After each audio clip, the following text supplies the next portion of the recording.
You can be smart on paper, pero bobo talaga in real life.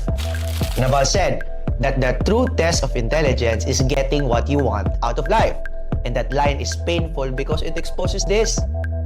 Maybe hindi ka talaga matalino because wala sa'yo ang mga pangarap mo.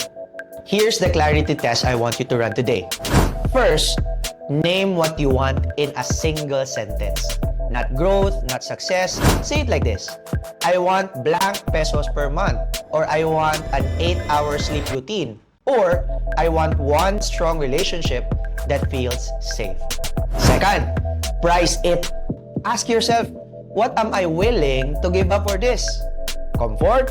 Doom scrolling? People pleasing? Yung bahala na lifestyle? And then third, systemize it. Put it on your calendar like a non-negotiable. Because what you don't schedule daily, you don't actually achieve. And here's the punchline. Your results are your real personality. So, stop romanticizing potential. Start respecting your output, not your empty words.